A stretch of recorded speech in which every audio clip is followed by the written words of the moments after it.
அனைவருக்கும் வணக்கம். மகாலய அமாவாசை. இந்த அமாவாசை அப்படிங்கும் பொழுது இதில் தர்ப்பணம் கொடுப்போம். கொடுத்துட்டு முன்னோர்கள் அவங்களுக்கு சமையல் செய்து வழிபடுவோம்.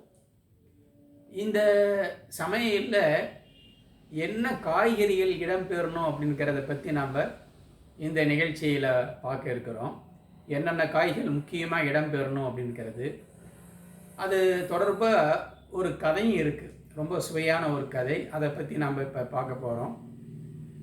அமாவாசை அன்னைக்கு முக்கியமாக 4 காய்கள் இடம்பெறணும்னு சொல்கிறாங்க. அந்த முக்கியமான 4 காய்கள் என்ன அப்படின்னா, முதல்ல வாழைக்காய். அவசியமாக வாழைக்காய் இடம்பெறணும்.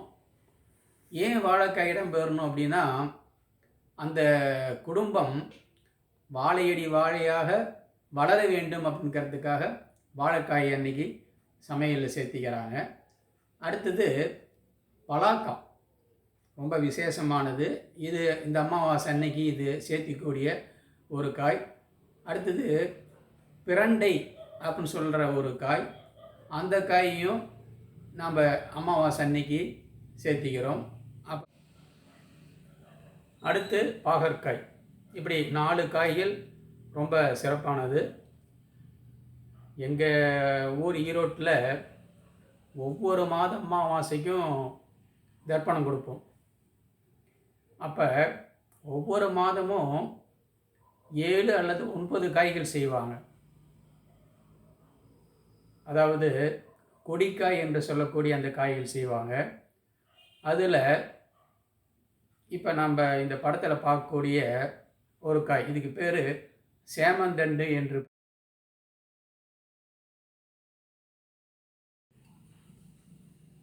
இந்த சேமந்தண்டை புளி போட்டு கடைவாங்க, ரொம்ப சுவையாக இருக்கும்.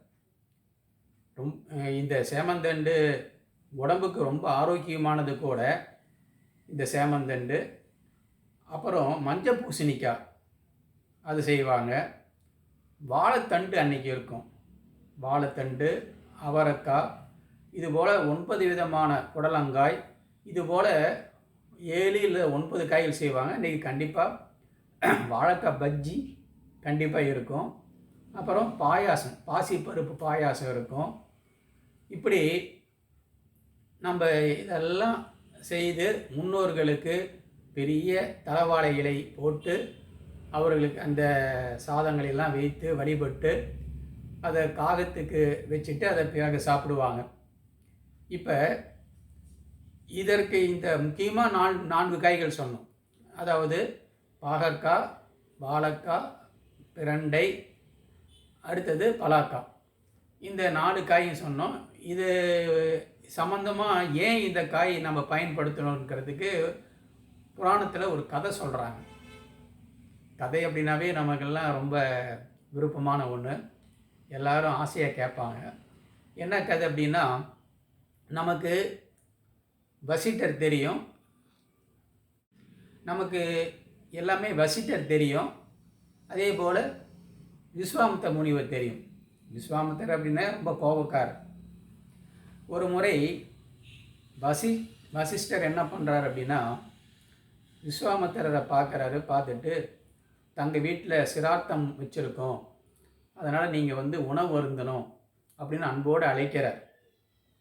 வசிஷ்டர் அழைக்கிறாரு. அப்போ விஸ்வாமித்திரர் நான் கண்டிப்பாக வரேன் அப்படின்னு ஒத்துக்கிறார். ஆனால் ஒரு கண்டிஷன் என்ன அப்படின்னா, 1008 காய்கள் நீங்கள் எனக்கு பரிமாறணும், சமைச்சு பரிமாறணும் அப்படின்னா நான் ஒத்துக்கிறேன் அப்படின்னு சொன்ன உடனே இவர் ரொம்ப குழம்பிடுறார். 1008 காய் எப்படி சமைக்க முடியும் அப்படின்னே பக்கத்தில் அருந்ததி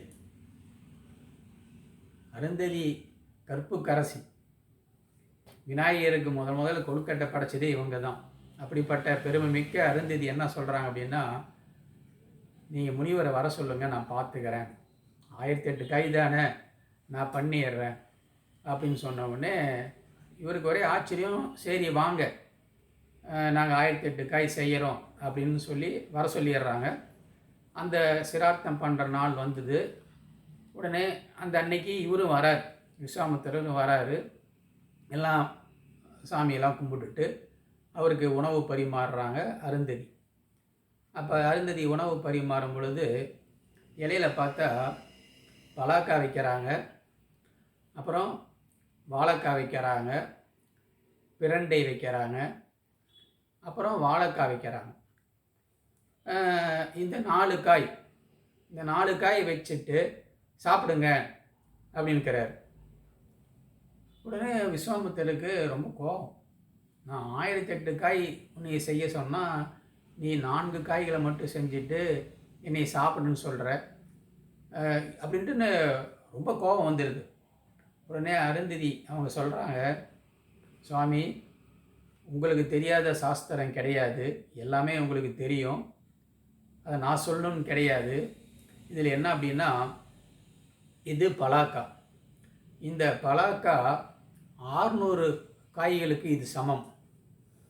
இது பிரண்டை, இது 300 காய்களுக்கு சமம். இது பாகற்காய், இது 100 காய்களுக்கு சமம். அப்போ 1000 காய்கள் ஆயிடுச்சு. அடுத்தது நான் ஒரு வாழைக்காயை 8 வாழைக்காய் செஞ்சுருக்கேன். அப்போ 1008 காய் ஆயிடுச்சு சுவாமி என்று அருந்ததி சொல்ல, விஸ்வாமித்திரர் மகிழ்ந்து அந்த உணவை சாப்பிட்டு வாழ்த்தினார் அப்படின்னு புராணத்தில் ஒரு கதை சொல்கிறோம். ஆக இந்த மகாலய அமாவாசை அன்று இந்த காய்கறிகளை எல்லாம் நாம் செய்து நம் முன்னோர்களை நினைத்து வழிபட வேண்டும் என்று கூறி இந்த நிகழ்ச்சியை இந்த அளவில் நிறைவு செய்கிறேன். நன்றி, வணக்கம்.